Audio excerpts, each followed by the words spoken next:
Depois de ter calculado os meus esforços, eu vou fazer as verificações de estabilidade. O que é esse fator de segurança? O que é essa verificação de deslizamento ao longo da base do muro? Não confunda deslizamento ao longo da base, ou seja, a possibilidade desse muro sair deslizando aqui, ó, na base, com deslizamento de talude ou escorregamento. São duas coisas completamente diferentes. Aqui, nesse caso, nós estamos falando em deslizamento ao longo da base do muro. Beleza? Então pensa comigo, ó, o que eu tenho que levar em consideração na hora de calcular esse deslizamento? Isso aqui é comparação de força horizontal. Deslizamento ao longo de base do muro é comparação de força horizontal. Então nós vamos fazer aqui, ó, uma comparação entre o somatório das forças resistentes com o somatório das forças atuantes. Qual que é o fator de segurança que eu vou ter que chegar? Tá aqui, ó. Deslizamento na base, no mínimo 1,5, tá? Então na verdade aqui poderia ser maior ou igual a 1,5. Tá, mas como é que seria isso aqui então? Ó, vamos separar, ó. Quem que é força resistente aqui, ó? Entre empuxo passivo e empuxo ativo, o empuxo passivo é força resistente. Mas quem? Ó, eu tenho aqui o peso desse muro. Peso do muro de concreto, chama de W muro. Eu tenho aqui peso do solo. Tá? Vou chamar de W também, só porque eu já chamei o muro lá de W. Então tem um WS. Eu tenho ainda a componente, nesse caso aqui, né, do empuxo ativo inclinado, eu tenho ainda uma componente vertical de empuxo. Então eu vou pegar esse peso total, né, ou essa força vertical total, se você quiser chamar assim, e vou colocar ela aqui, porque é tudo que está atuando sobre essa base. Só que aí você vai pensar o seguinte, uai, você não acabou de falar que o deslizamento é nada mais do que uma verificação de esforços horizontais? O que essa força vertical total está fazendo aí? Aí que está o segredo, porque quanto maior for esse peso sobre a base do muro, maior é esse atrito. Só que aqui então eu tenho que entrar não com a força vertical total, mas com uma componente de atrito. Agora sim, ó. Esse FV vezes a tangente aqui, ó, desse delta é nada mais do que a componente horizontal desse peso total. Quem que é delta? O delta é a aderência solo-muro, que por literatura, deixa eu só limpar aqui, ó, que por literatura, e vamos ser mais específico, né, uma proposta aí de TESAG, você pode considerar que esse delta é da ordem de 2/3 do ângulo de atrito do solo aqui da base. É uma boa aproximação. Beleza? Então isso aqui é força horizontal resistente. Quem agora é força horizontal atuante ou instabilizadora? É o nosso empuxo ativo, que no nosso caso específico aqui vai ser a componente horizontal. Beleza? Então agora eu separei, ó, quem que é força resistente, quem que é força atuante. No caso aqui de eu ter um muro de flexão, que é esse caso, onde você tem aqui um dente, tudo que está acima desse dente também está fazendo peso e está ajudando como força resistente. Isso tem que ser maior ou igual a 1,5. Beleza? Então você vai fazer o quê? Essa continha aqui vai estar lá no seu Excel. Você vai fazer um mínimo cálculo ali, né, uma mínima automatização para essas forças aqui serem função de quem? Serem função dos parâmetros de resistência, para você poder calcular empuxo passivo, empuxo ativo, né? E também ser em função de quem? Da geometria do seu muro. Opa! Mexi na geometria do muro, isso aqui já vai agilizar lá o meu cálculo dos esforços, do peso e desse fator de segurança. Beleza? Quem está comigo aí? Isso aqui é cálculo de deslizamento, verificação de deslizamento. Vamos para a segunda. Como é que eu faço agora a verificação do tombamento do muro? Eu vou esquecer agora a questão de atrito aqui na base, porque o problema agora é outro. Se eu tomar, por exemplo, esse ponto aqui, ó, chamar de ponto A, e considerar que esses esforços podem levar o meu muro a tombar, isso parte de quê? Esse tombamento vai ser agora não mais um simples estudo de força, mas vai ser agora estudo de momento em relação a essa base do muro. Eu tenho um braço de alavanca aqui, que vezes o meu empuxo vai tender a levar esse muro a tombar para cá, ó. Vou chamar de MA, momento atuante. Em contrapartida, eu tenho a componente vertical do empuxo, eu tenho o peso dessa massa de solo sobre o dente, eu tenho o peso do muro, que vão estar fazendo o quê? Momento para o outro lado, que eu chamo de momento resistente. E quanto que tem que dar isso? Esse somatório de momento resistente sobre momento atuante, pela norma, tem que ser maior ou igual a 2. Tá aqui, ó. Tombamento. Tranquilo? Verificação de tombamento não é simplesmente em relação à força, é em relação a momento resistente, momento atuante. Vamos para o terceiro? Estamos quase acabando. Capacidade de carga da fundação. É a terceira verificação que a gente precisa fazer. O que eu vou ter que analisar? Esse muro tem um peso. Aqui tem um empuxo ativo vertical. Aqui tem um peso de solo sobre esse dente.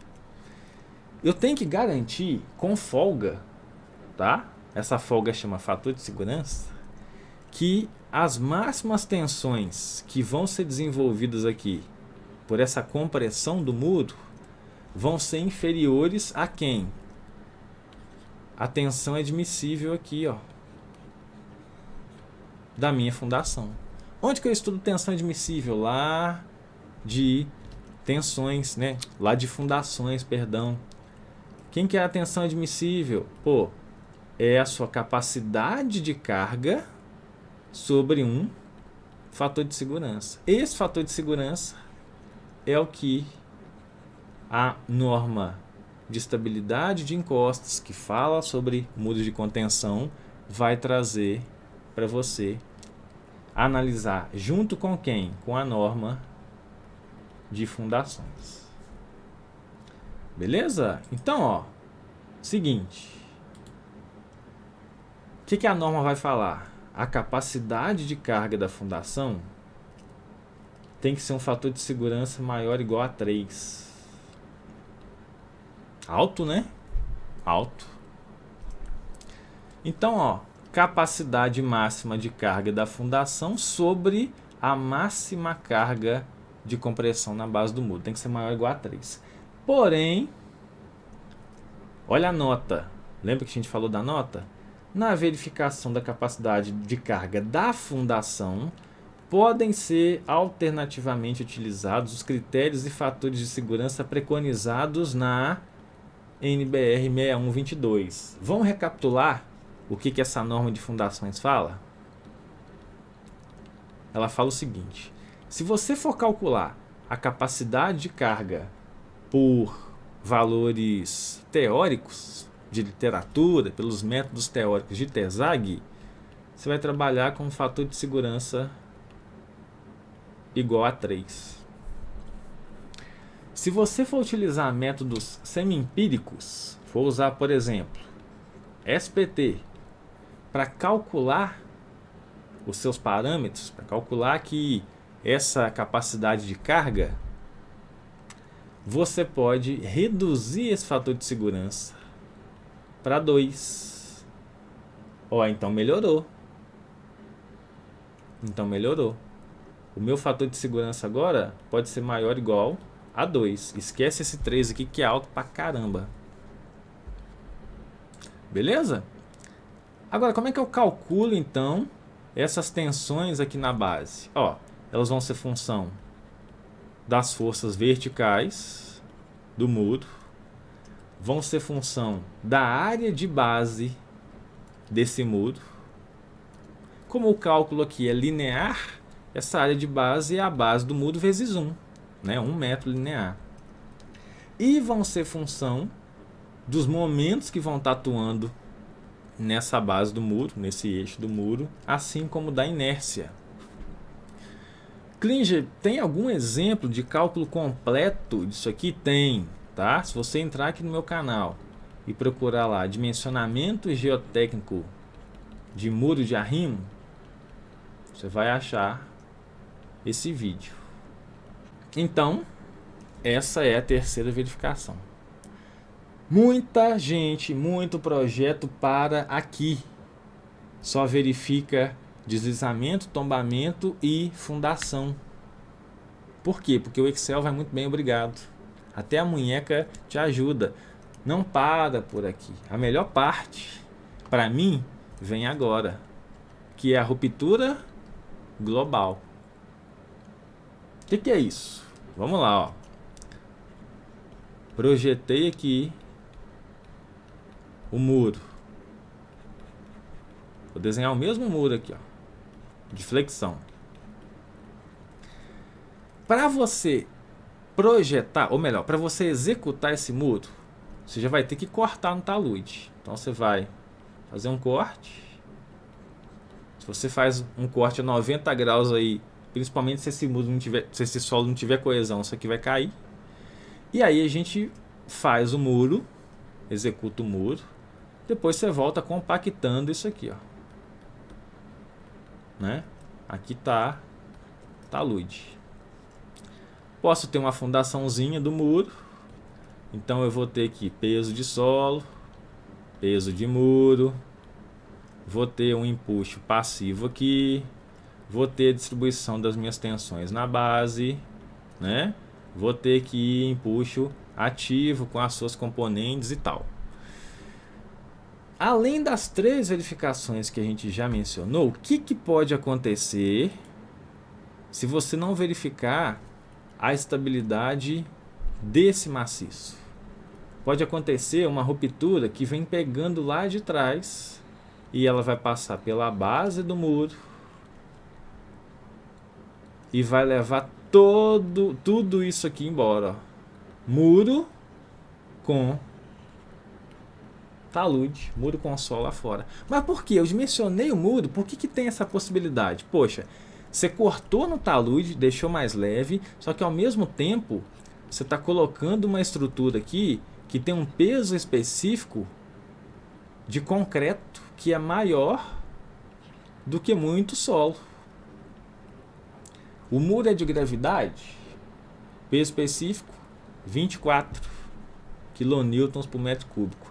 É gravidade aliviada, é concreto armado, 25, tá? Ou 25,5 kN por metro cúbico. Então tá mais pesado. Isso pode levar a essa ruptura que a gente chama de ruptura global ou externa. Beleza? Então vamos lá, ó. Exemplo.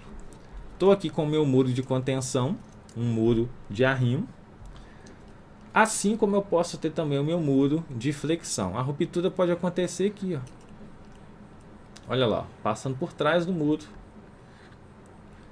Isso vale para qualquer muro de arrimo, vale para gabião, vale para fogueirinha, né, ou cube wall. Então tá lá, ó. Rodei uma análise, fiz uma análise de estabilidade, isso aqui tá no GeoStudio. Ó, o muro tá aqui, ó. A geometria do muro tá aqui, ó. O que é essa análise global? É equilíbrio limite, é método de equilíbrio limite. Olha o muro aqui. E a ruptura vai acontecer pela base. Qual que é o fator de segurança que eu tenho que alcançar aqui? No mínimo, tá? Para projeto, eu recomendo pegar o mais alto lá daquela tabelinha da norma, 1,5. Então busca aí um fator de segurança maior ou igual a 1,5. Olha aqui, ó. São os mais altos aí da norma.